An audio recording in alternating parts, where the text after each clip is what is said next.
Yo chào đứa cô. Chân Chi à? Chân Chi. Chân Chi à? Chân Chi. Chân Chi nó từ chào đứa cô. Có tên nó to ta liêu.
Lớn tôi chắc cũng trong một thể luôn liền cứ tư vấn cho nhận chút gì là trong một nhà nước sẽ thể sẽ chính ra chưa sợ sợ cũng cho sẽ theo giờ về lý trả tiền hãy cũng trong không thể đổi cho lên đâu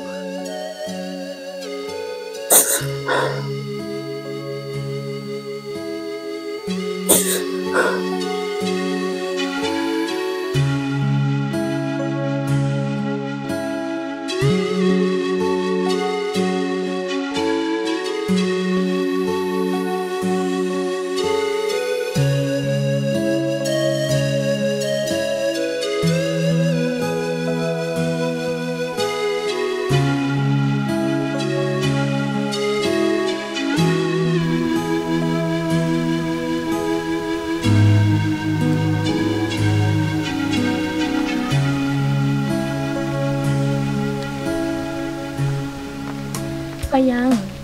nó một ta la có giờ tao đã chia sẻ ya yo à có tí yo chỉ ta đã chia liao thì chỉ mỗi nhà khẩu ăn chỉ chia ly ấy con này yo ta đã chia sẻ cô lo giờ chỉ tao đã chia ly thia cô giờ tao mình chỉ không xin và cô tôi khăng sữa đó ya yo à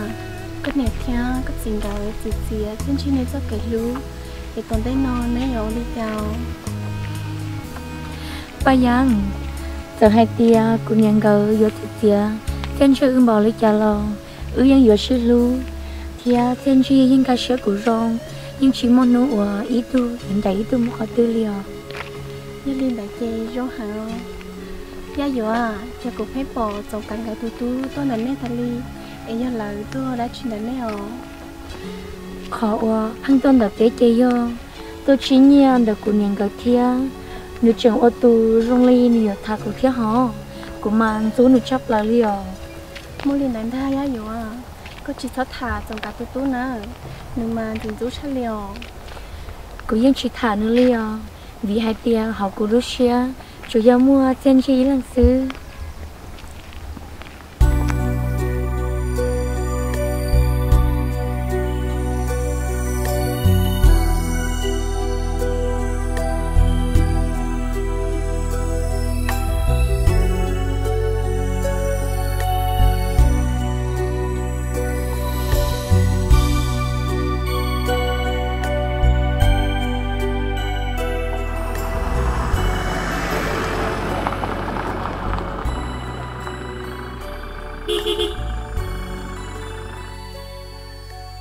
Dạ dụ à,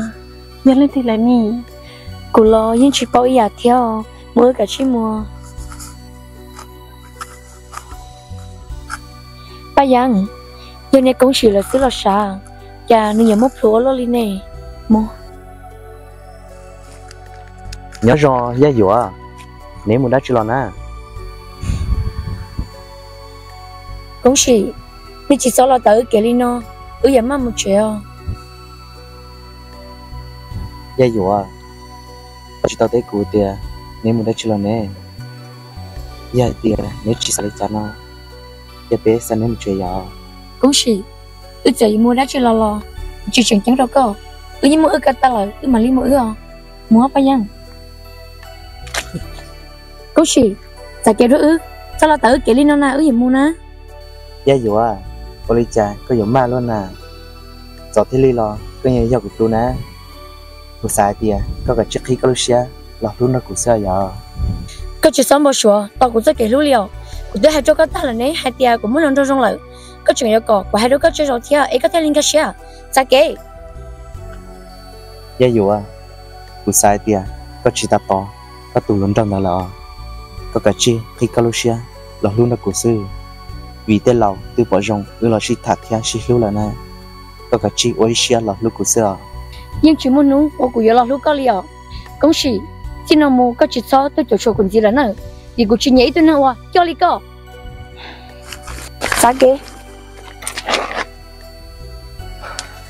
Giá dụ, giá dụ.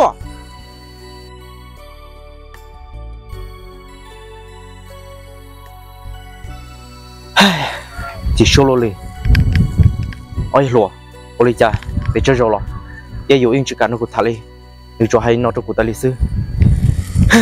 chỉ sợ thôi lo. Giờ lo, có sao mà sưu mà, hiện sao mà không xia,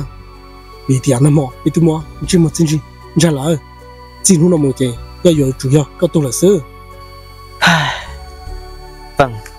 giờ hay tiền, giờ dụ, nó cho li nó cho cũng ta li sư, giờ hay tiền, chỉ muốn cho mình chân ta là lo. Chơi gì vậy? Nhưng chỉ cả lo lúc của liều. Nhưng lo cũng chỉ, tao chỉ sau bông xe mà.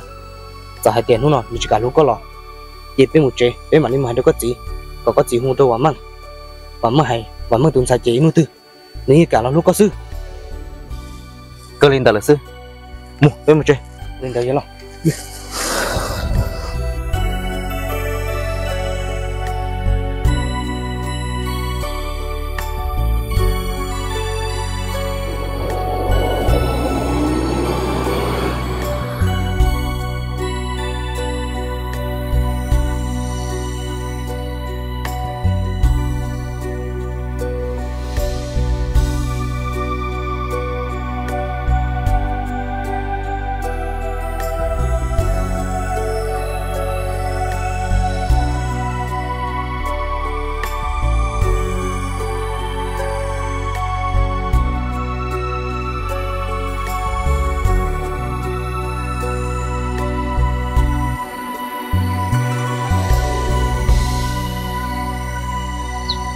Dạ dụ à,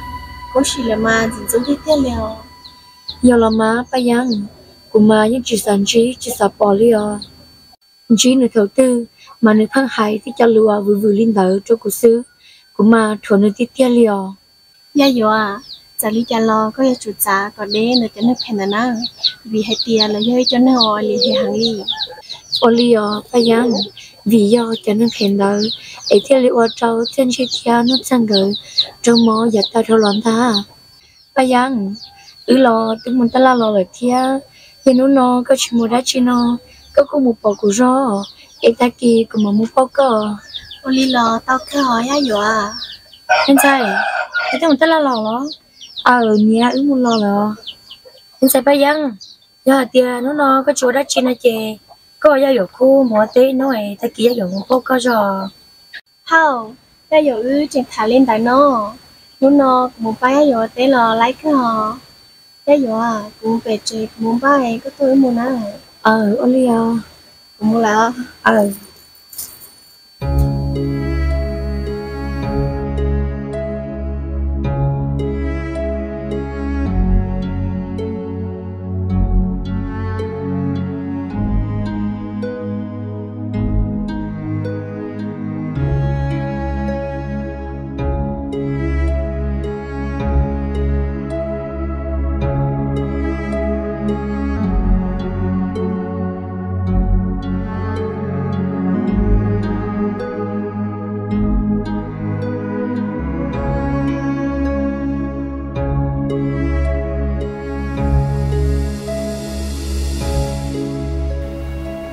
gì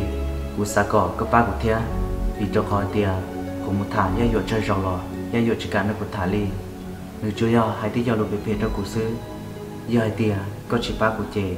chơi yo chỉ to ya yo lo anh nhá nè vì cho khỏi cú cơ chơi gì rồi mẹ tu có tôi muốn tôi rộng nó cú sai tiền trên này sinh cả xe là nó ô lý chả có chẳng hay lý có thế à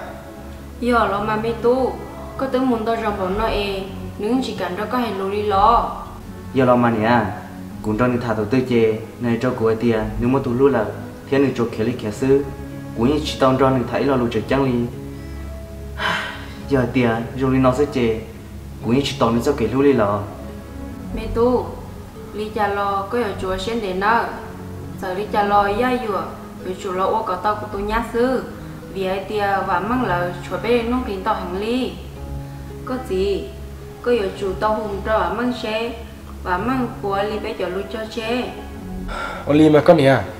cú mà lý hai to như chùa này và mang nó như trai như tôi mới nhảy thì lý nhớ tâm một lý nó mẹ tu có chỉ sao phong xe cú mà lý hai và mang cậu và mang không và mang tung sai là gì có giờ tiền nuôi chỉ tao lý nó chỉ còn như thế bé bỏ lăn rồi bé chơi lo tu thế ta sẽ làm mà Olin đó mà gì chỉ sẽ đâu con à ai luôn sao thế chị biết một số Oli nó gì biết một số là Oli à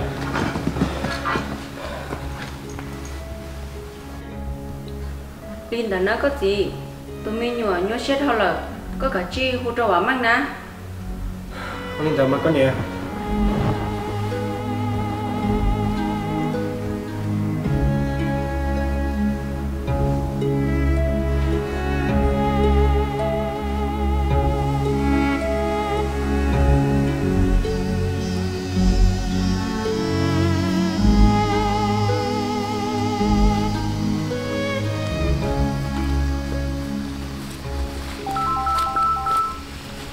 vì nó chú sao tông thua Bé xe ở dân tiêu cái nè. vì trong cá xua có thả xe hay đó chị Ủa sao?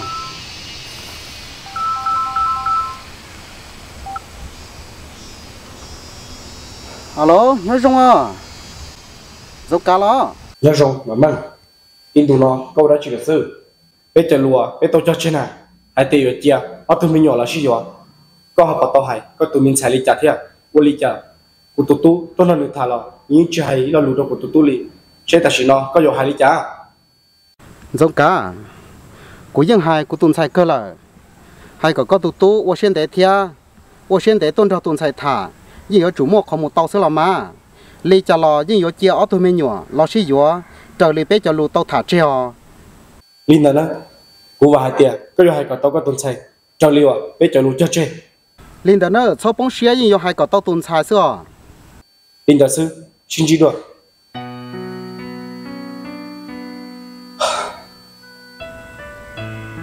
có gì trong cá hút tuổi trong cá hai đó chưa đâu con à con nhiều rồi cả hút tua hạt tia với chả chỉ hai ở tuần sai rồi cả tụ tu to thả ya有chơi rau lo ya有chỉ cản cho hai lù li ê xe bỏ hai ở tuần sai thế giờ chỉ hai chè sẽ有哩trả nó nè cụ tư hai con này nè có hai ya 有 thế giờ trong li nó chè 有 nhua đó hả có gì hay nó tôi chịu lên nè chỉ vô là vô chủ ô có to nè vô có ô chỉ to nè ta chỉ nó chè nhô ru ru mu chè thằng đó chè hai nhà nhô chỗ ô tô lỏng họ cái nè mà li hay cho mà họ cô hai có ô nu ô mồi có chơi kia chỉ sót chia gia dụng một thả trên chín gì rồi lo trong này nó tiền li nó sẽ lấy tới trả hu số tông tua hai có ưu không có tới tuần sai thả giống cả tụ tu sư nó ơi yo con nhớ giờ trong này nó chỉ hai tia chứ là tôi chỉ muốn nhiều một thể giống cả là liên thán á li hay là mà cái gì chân lo cho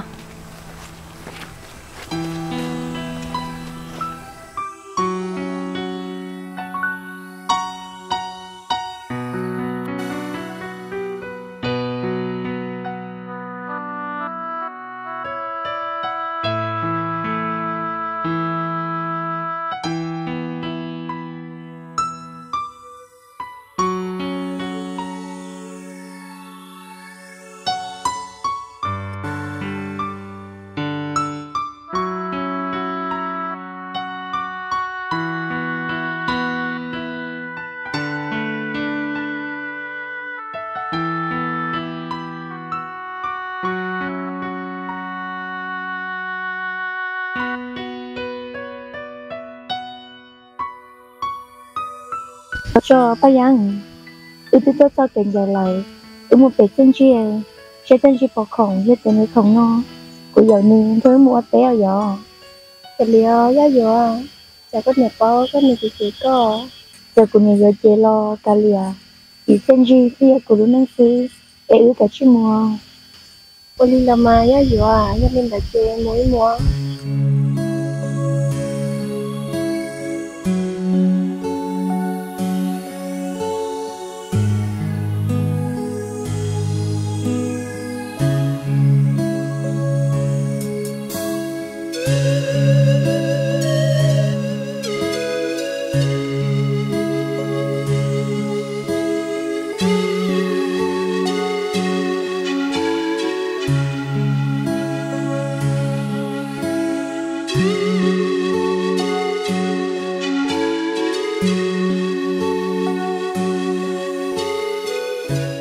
ba yang cái nhà ngập bao cũ một sao chỉ sẽ tính cho nhà cho oli mà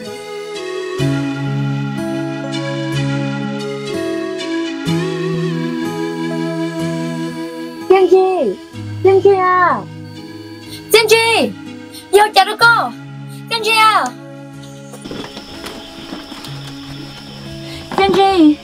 Tiên Chi à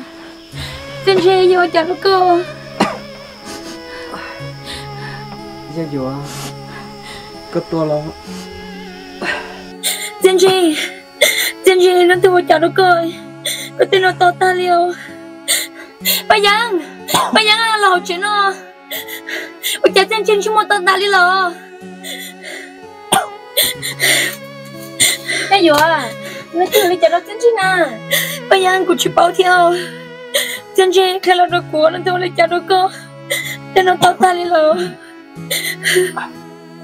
Tiên Chi thì nó chưa lấy chả đó co để có Tiên Chi muốn là tốt thế này nè hay đó là hiểu sao Tiên Chi khi là đồ của xe nhìn lên tên tao con nó ôi trời nhìn tao cho có sao lo liều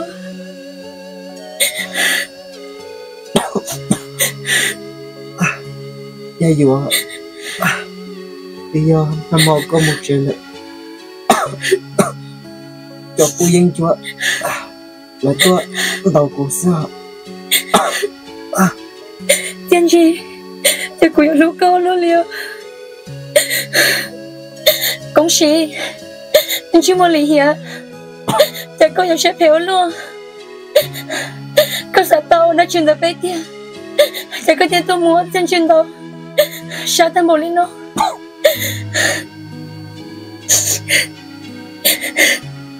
giá dừa để ôn tàu Tiên Chi giờ yang chứ một cũng xỉn đó lo bây giờ tôi chỉ muốn lên đây nhưng giờ cũng sĩ xưa nhưng chứ một cũng xỉn bây giờ chỉ là chỉ cho có người ta hay xỉn năng lì Tiên Chi giờ là dân tao cho có sao lo đi bây giờ các chú có lo liều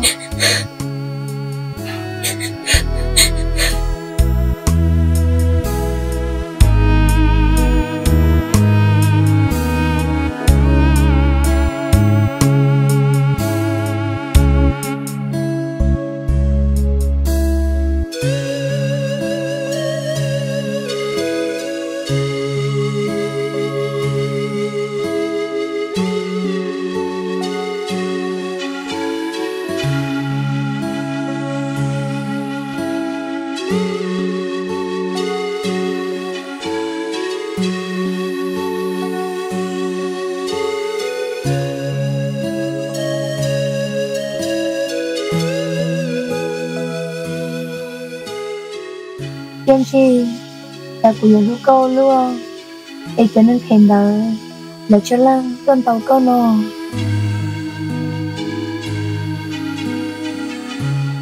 Dạ dùa là tên nào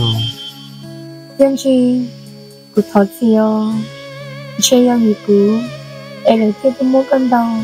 sao thằng bảo đi nó Dạ dùa được chia vì có vì chỉ nên lúc sẽ thể sẽ kiên tròn là sao thuộc chế cũ để là theo Alina tôi cứ sợ Tiên Chi của xã hai tia có chỉ sao nhau cho búp bê liếp bê tế nó cho nơi giờ khỏi trong đó nhìn chơi trà cho nên phèn đời là trả cá tôi phải đó có đôi à bây giờ của chị nhau tại nó để cứ dùng nhau khó thừa vì cứ tiếc chỉ mua hậu kế mua lời nếu dân do li ba dân hài lò sen chi có ý lăng sư của chị xã có nhau non gì lời vì của lúc có hàng ly chị xã có vấn đề nó ấy có chưa tôi chỉ cho trong đó non gì không nhưng do ý là lên đây hay ở dây chùa để suy cứ tiếc chỉ mua tôi cứ tiếc nhớ tôi khó thừa đi thì kia của là nhau đi nó in tôi cho xe trong đi chào giờ thì cũng muốn theo tôi khỏi chơi tư trong nó cũng mà đi mua Olio sen chi có bảo tao nó mò giờ có chỉ tao nó mò nó cũng ấy không mò tôi cho cái nó Olio cũng chỉ tao nó mò cũng xếp lá hàng đi Oli cũng mua mò cho cái nó lại nè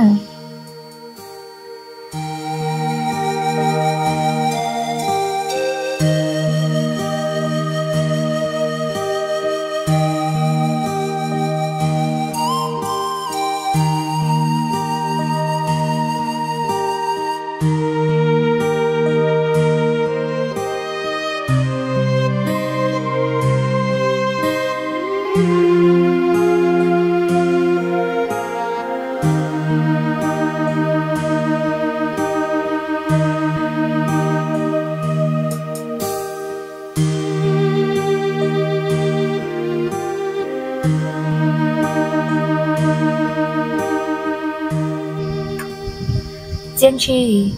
của tao mò lại nó mò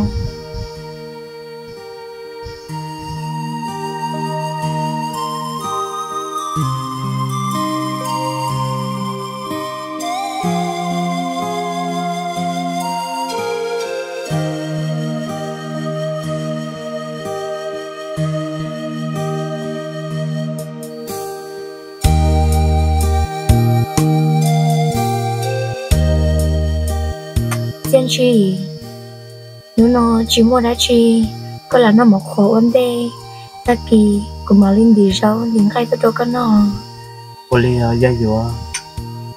ở châu cho có cái rong giá có cái số của sen chi cả chữ tôi xem nó mò chỉ sau ở châu thì các tụi mò thì ở rau say các cái lim mò rau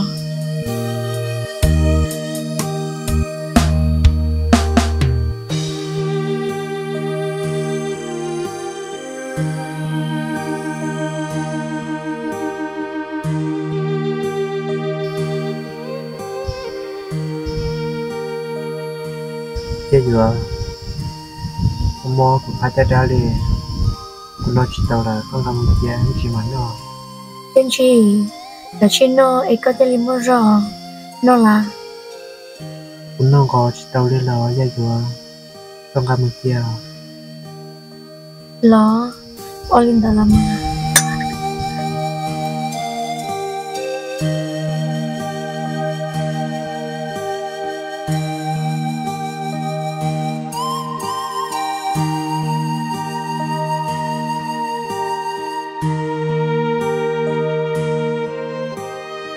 sen chi để chọn đồ lại kia hay những một trẻ lo dây dùa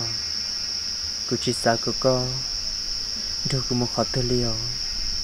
của xã của con nhóm đại quý sa ta lý sư cô lo nhưng chỉ sản xuất công một khó tư li vì hai tia các trường trâu mò trong căn rong lino cô chơi có hàng liò để gì cô nhớ tâm một chế cô muốn theo chua cho tôi làm coi ấy có thể lý rong à Olio gia đình đại chế bà dân đi mà lên mùa nữa Olio có nhớ lo sẽ lo nó ở trên gì mua có dân